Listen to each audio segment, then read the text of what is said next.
지혜라는 거는 그래서 우리가 그 사실은 뭔가를 포착하는 작업들은 어떤 의미에서는 집착도 나올 수가 있어요. 그죠? 뭔가를 포착하고 그것에 집착할 그것만 하면 집착으로 전환될 수도 있고. 선정도 선정에 들어가서 자꾸만 하다 보면 선정에 대한 집착이 생겨요. 그래서 그게 아니라 그거를 잡고 끊어내는 것이 중요해요. 그래서 우리가 마음을 하나에 모으면은 그 다음에 모은 상태에서 내 마음에 일어나는 그 모습도 정확히 보고 그것이 번뇌임을 알고 없애는 거죠. 끊어내는 거죠. 끊어냄을 하지 않으면은 안 되는 거예요. 그래서 제가 아까도 수행할 때도 편안한 상태에 그냥 있으면 안 되고 깨어 있어야 된다라고 말씀드렸잖아요. 정신이 깨어 있어야 그 다음에 내 마음속에 뭐가 이 번뇌가 있고 뭐가 잘못됐는지를 알 수가 있는 거예요. 그래서 물론 우리가 정신을 집중하고 있으면 상태의 변화를 관찰할 수 있습니다. 그래서 그것 자체가 내가 허상을 짓고 있었구나를 보여줘요. 그래서 그 보험을 통해서 자연스럽게 허상임을 알고 끊어내는데 그 다음에는 뭐예요? 내가 그 다음부터는 그것이 허상임을 안 다음에는 어떻게 해야 돼요? 그 다음부터는 적극적으로 끊어야죠. 그죠? 그 상태가 일어나기도 전에 끊어내야 돼요. 그래서 하나의 사태에서 우리가 이게 내가 헛된 것을 들고 움켜쥐고 있었구나를 안다면 그 다음에 집중된 상태에 들어가면 계속해서 끊어져요. 그래서 이제 더 이상 끊을 단계가 없는 단계까지 가야만 진짜 이제 깨달음까지 갔다고 하는 게 되죠. 그래서 그냥 편안하게 마음이 고요하고 그냥 뭔가에 주의만 집중한다고 해서 다 되는 건 아니라는 점이에요. 그래서 우리가 그 선오록에서 보면은 그렇게 이야기합니다. 이제 선사가 제자들을 대접하면서 제자들에게 나는 그의 안목을 볼 뿐이라는 거예요. 그의 행을 보는 게 아니라 그의 그 견을 볼 뿐, 견처를 볼 뿐이에요. 정견을 가지고 있느냐, 바른 견해로 가지고 있느냐, 그거예요. 그러니까 지혜롭느냐, 지혜롭지 않느냐만 보는 거예요. 그래서 어떻게 보면 이제 선불교에서 굉장히 행동에 거칠잖아요, 그죠?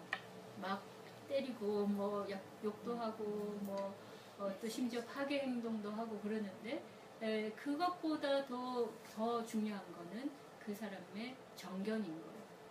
바로 아느냐는 거예요. 그러니까 지혜인 거죠. 제대로 알고 행동할 때는 그 행동들은 다른 의미를 띠게 된다는 거예요. 근데 모르고 우리가 행동을 하면은 아무리 계행에 맞는 행위를 해도 역시 어리석음이라는 거죠.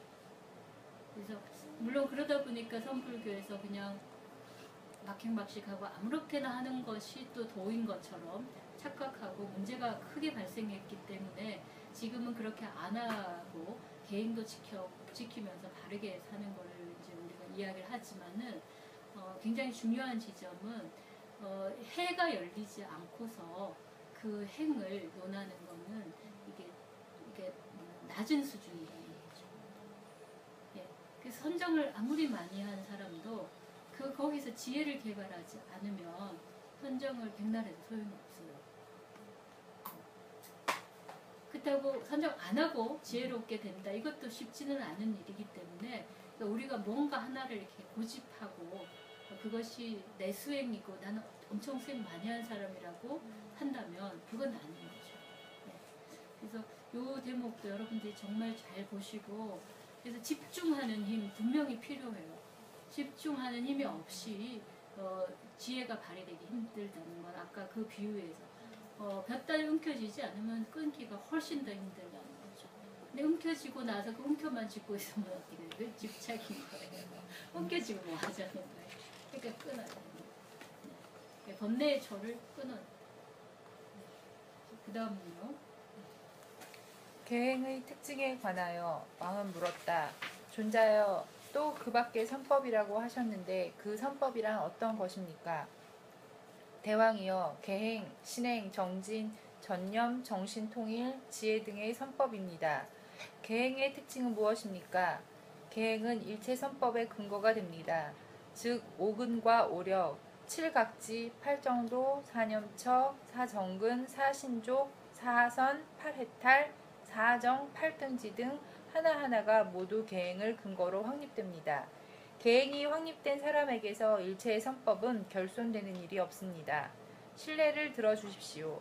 대왕이여, 성장하고 장성하고 번성하는 모든 동식물 어느 것이든 땅에 의존하고 땅을 근거로 하여 성장하고 장성하고 번성합니다. 마찬가지로 출가자는 계행에 의존하고 계행을 근거로 하여 구경에 이릅니다. 더 좋은 비유를 들어주십시오. 대왕이여, 도시 설계자가 도시를 건설하려고 할 때 맨 먼저 도시의 털을 깨끗이 닦고 나무 밑둥이나 가시덤불을 치우고 바닥을 반반하게 한 다음 거리와 광장과 십자로와 상가 등을 배열하여 도시를 건설합니다. 마찬가지로 출가자는 계행에 의존하고 계행의 기반을 확립시킴으로써 오근을 자기 스스로 증진시킵니다. 하나 더 비유를 들어주십시오. 대왕이여, 고개사가 고개를 보이려고 할 때 먼저 땅을 파고 돌과 깨진 기와를 제거하여 땅을 편편하게 한 다음 그 부드러운 땅 위에서 고개를 보입니다. 마찬가지로 출가자는 계행에 의지하고 계행에 의하여 기반을 확립한 다음 오근을 발전시킵니다. 대왕이여, 부처님께서는 이것을 다음과 같이 말씀하셨습니다. 지혜 있는 사람은 계행을 근거로 하여 마음을 단련시키고 지혜를 키울 수 있다. 열이 있고 깨우친 비구는 인생의 얽매의 모든 끈을 풀 것이다.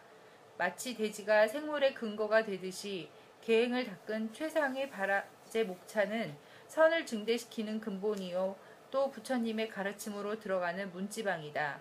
잘 알겠습니다. 존자요. 예, 여기 바라제 목차는 계목을 이야기하는 거예요.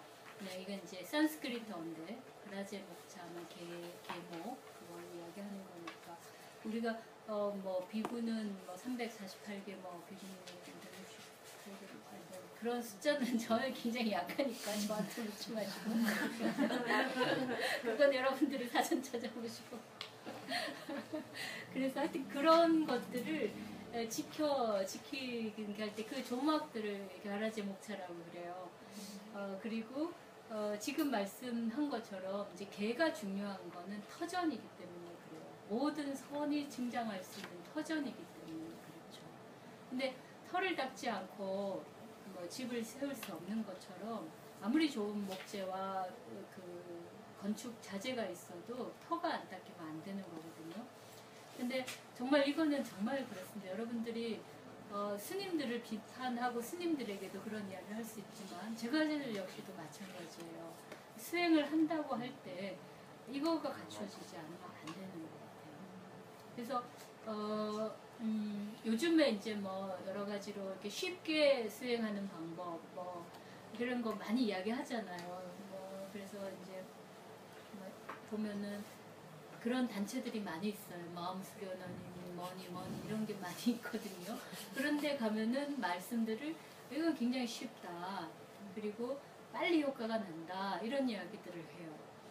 그리고 거기서는 개에 대해서 그다지 강조하지 않습니다. 그냥 이 방법만 하면 이것이 그냥 유일하고 최상의 방법이다예요. 보통 사이비 집단의 말은 이거 하나는 한 방에 끝이야 이 말을 하는 게 대체로 모든 그 사이비 종교들의 특징이에요. 왜 웃으세요? 그런 경험이 있으시군요. 그 얘기하셨어요.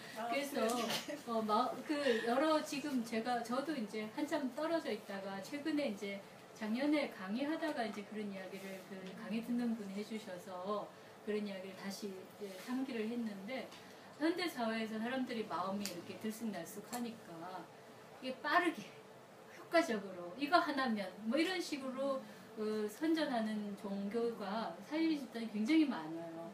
또 다른 한편에서 보면 이제 불교나 이런 것들 큰 어떤 종교 기성 종교들이 많이 이렇게 타락한 모습을 보이니까 그것에 반대해서 우리는 아주 신선하고 청렴결백하고 뭔가 새롭고 이런 이야기를 통해서 사람들을 혹하게 해요. 근데 이렇게 큰 단체들은 보면은 이제 나쁜 것도 많지만 나쁜 면에 가려진 좋은 면도 있어요. 그리고 어떤 것이 큰 조직을 가질 때는 조직이 굴러가기 위해서라도 자정작용이 일어나게 되고, 그래서 일부의 나쁜 점은 있어도 그 전체가 건강성을 잃게 되지는 않아요. 만약 그게 전체가 건강성을 잃으면 이제 그거 망해야 돼요. 그럼 망하게 되고 있고요. 그래서 어느 정도, 그러니까 링컨이 말처럼 오랫동안 많은 사람에게 받아들여지는 것은 그만한 가치가 있다고 이해를 해야 돼요. 네, 그러니까 이렇게 이제 우리 불교 같은 게 많이 문제가 있지만 그래도 많은 사람에게 오랫동안 이게 통한다는 거는 그만큼의 뭐가 있다는 거예요. 근데 신흥 종교들은 그때그때 반짝반짝 하지만 오래 가지 못하거나 또는 일부 집단에게만 이렇게 가는 경우가 있어요. 보편 종교가 되지 못하는 것은 그만큼 제한적이라고 보면 돼요.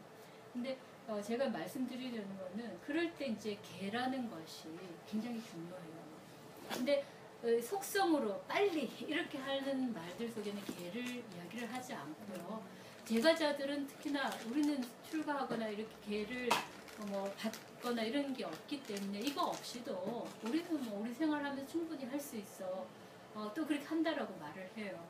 그래서 그런 말을 많이 현혹이 되는데, 마음의 수행은 제가자와 출가자가 다를 바가 없기 때문에 똑같아요.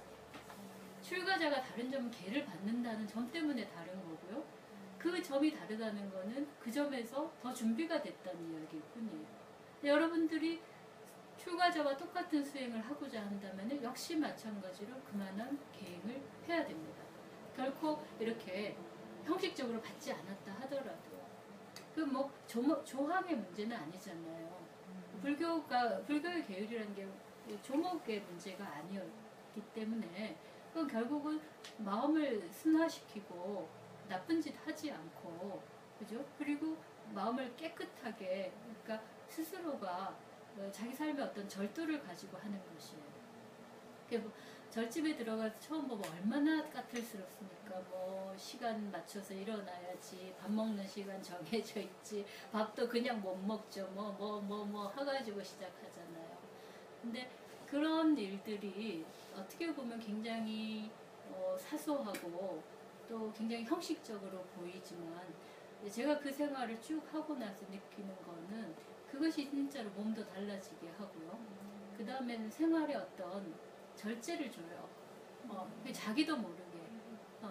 근데 그 절제가 없는 사람이 자기 마음에, 그러니까 그걸 억지로 하는 절제는 아닌데, 근데 스스로가 이제 그 몸과 마음으로 그게 이제 완전히 익어져 있는 그런 거는 절제가 있다는 거, 스스로 자립할 수 있는 힘이 생긴다는 거예요. 처음엔 그게 이제 저절을 못하니까 외적으로, 그러니까 단체에서 이렇게 안 하면 안 되라고 해서 승가에 들어가서 이렇게 행동하도록 처음에 얼마나 힘든지 몰라요.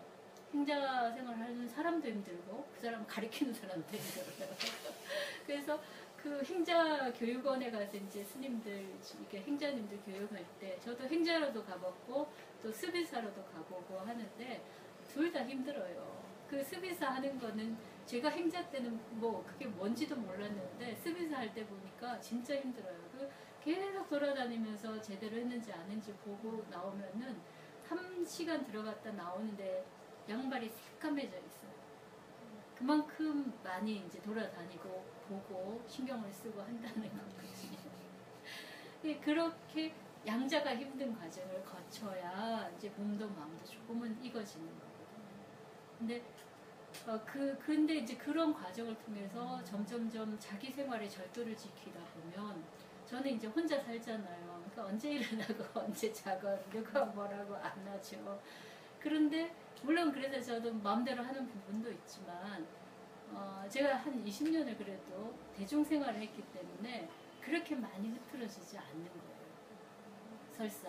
근데 스님들 중에도 이제 초반에 저렇게 이제 혼자 살기 시작하면 이게 대중생활 하기가 쉽지 않고 자기 절제를 잘 못해요. 그래서 같이 살아야 된다. 스님들이 대중생활 해야 된다라고 이제 절집의 어른들도 그러고 또 오래 다닌 신도님들도 그걸 아세요. 대중생활을 했던 스님과 하지 않은 스님의 차이를 아세요. 그게 이제 그런 차이가 있는 거예요. 근데 대중에 있으면 자연스럽게 계율을 안 지킬 수가 없고 그 속에서 자기 단련이 되거든요. 그래서 혼자 살아도 나중에는 크게 흐트러지지 않는데 근데 이제 혼자 처음부터 살면 그렇게 될 확률도 많고